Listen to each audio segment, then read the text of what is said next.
Who's behind the Common Core curriculum?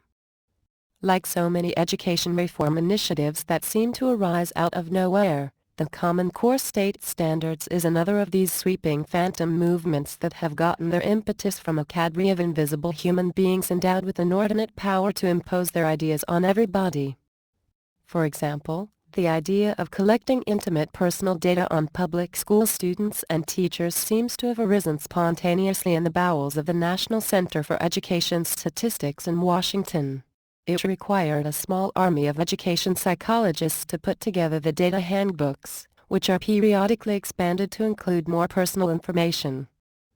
Nobody knows who exactly authorized the creation of such a dossier on every student and teacher in American public schools, but the program exists and is being paid for by the taxpayer. And strange as it may seem, it arose seemingly out of nowhere, like a vampire, to suck the freedom out of the American people.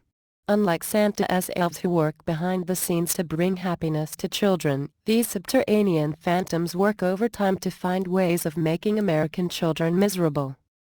The Common Core State Standards, CCSS, is another such vampire calculated not only to suck the freedom out of the American people, but also to suck out the brains of their children. And all of this is planned in the dark, away from the prying eyes of parents and writers like me.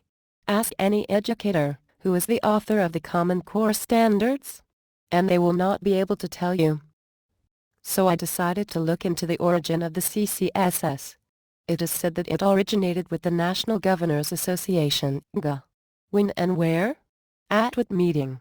At whose behest? The NGA's mission statement says on its website.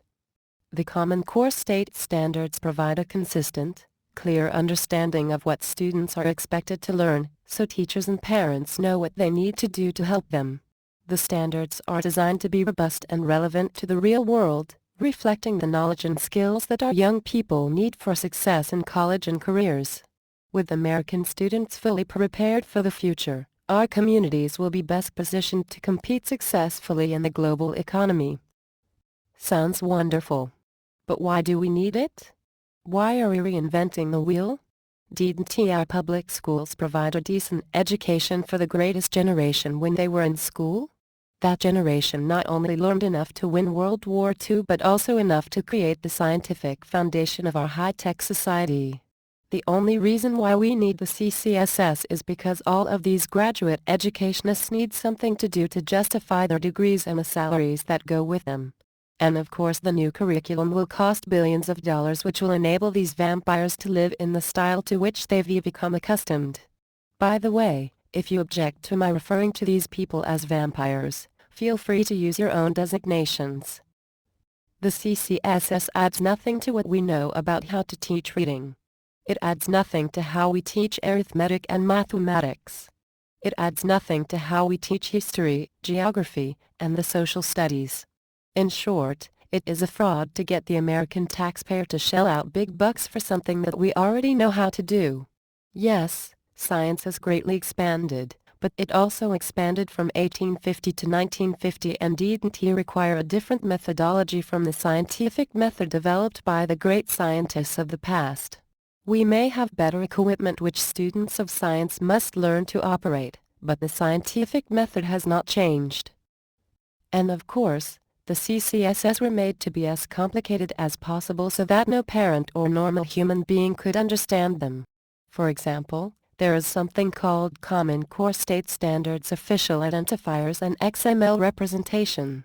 It states, as states, territories, the District of Columbia, and the Department of Defense education activity moved from widespread adoption of the Common Core State Standards, CCSS, to implementation. There is a need to appropriately identify and link assets using a shared system of identifiers and a common XML representation.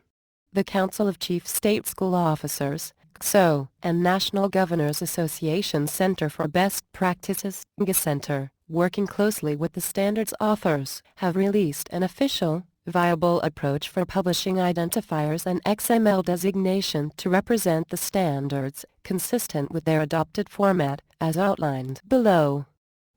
So now we know that there is such a body as the standards authors, who work closely with such bureaucratic organizations as the Council of Chief State School Officers and the National Governors Association Center for Best Practices.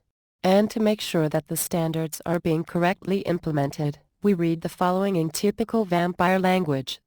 Dereferenceable Uniform Resource Identifier, year is, at the corestandards.org domain. For example, http://corestandards.org/2010/math/content/6/ee/1 or http://corestandards.org/2010/math/practice/mp7. Matching the published identifiers, these dereferenceable years allow individuals and technology systems to validate the content of a standard by viewing the web page of the identifier's Uniform Resource Locator, URL.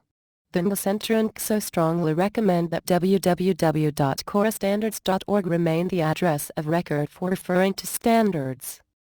What kind of human beings not only write such gobbledygook but also know what it means? And these educationists are among the well-paid elite who know how to make everything so complicated that only they are capable of understanding their own complexity. Here is more. Globally unique identifiers, guides, for example A7D 3275 BC 52,137,618 D6 XFI 43 FB1A 47E. These allow, when needed, to refer to standards in both disciplines in a common format without removing the differences in the published identifiers. Guides are unwieldy for human use, but they are necessarily complex to guarantee uniqueness, an important characteristic for databases, and are intended for use by computer systems. There's no need for educators to decode guides. Did you read that line? Guides are unwieldy for human use, but they are necessarily complex to guarantee uniqueness. These people are masters at creating complexity for its own sake. The more complex, the more difficult it is for normal human beings to know what in blazes they are talking about. What is the National Governors Association for Best Practices? Here is what their website says. The National Governors Association Center for Best Practices, NGA Center, develops innovative solutions to today's most pressing public policy challenges and is the only research and development firm that directly serves the nation's governors. The mission of the Office of Federal Relations is to ensure governors' views are represented in the shaping of federal policy. Policy positions, reflecting governors' principles on priority issues, guide the association's work to influence federal laws and regulations. The initiative for the Common Core State Standards seems to have arisen from a speech the chairman Governor Paul Patton, Democrat, of Kentucky gave at the NGA meeting on June 12, 2002, in which he said, "Governors are constantly searching for solutions that will help all schools succeed, but some schools require more help than others. The long-term goal for states is to improve overall system performance while closing persistent gaps in achievement between minority and non-minority students. Fortunately, there are places to look for guidance. Although some schools continue to struggle, some have responded successfully to state reform efforts and others have gone far in improving student performance and closing the achievement gap. Current research also suggests there are ways state policies can effectively stimulate and support school improvement." How that was translated into the need for Common Core state standards is not very clear. The executive director of the NGA is Dan Crippen, a Washington policy bureaucrat who was director of the Congressional Budget Office from 1999 to 2002. The director of the NGA Center for Best Practices is David Moore, formerly of the Congressional Budget Office. The director of the Education Division is Richard Lane. His profile states, Lane directs research, policy analysis, technical assistance and resource development for the Education Division in the areas of early childhood, K-12, and post-secondary education.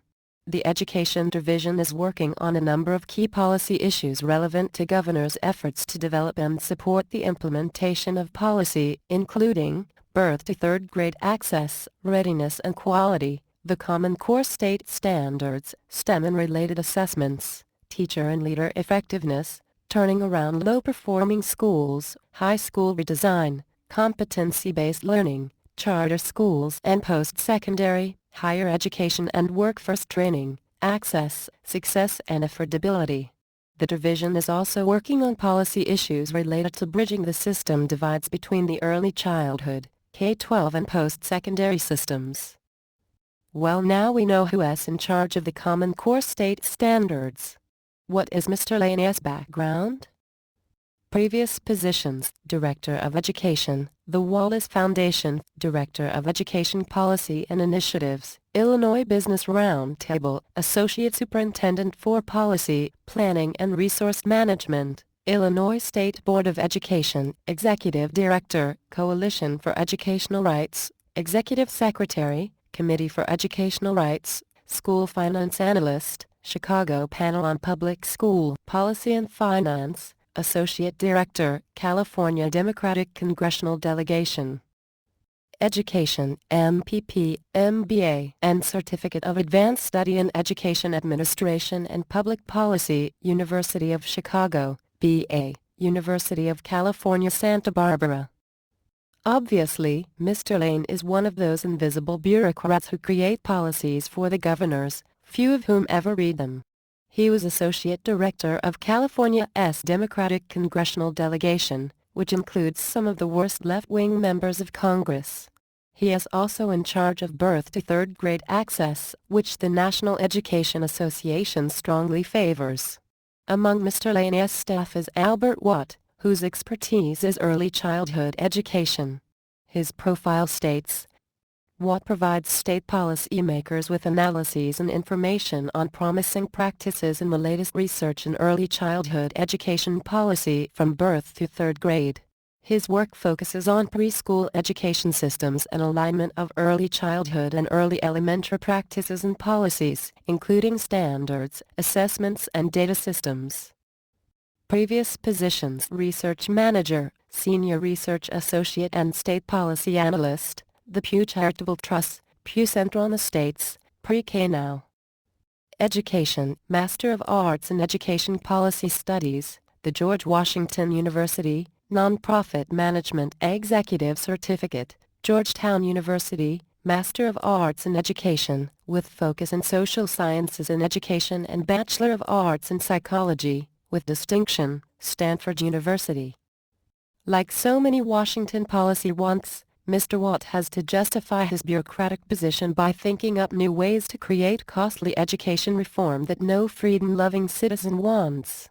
Note his and Mr. Laney's interest in birth to third grade education, an area traditionally left up to parents. But then the totalitarian mind wants control over everything and everybody.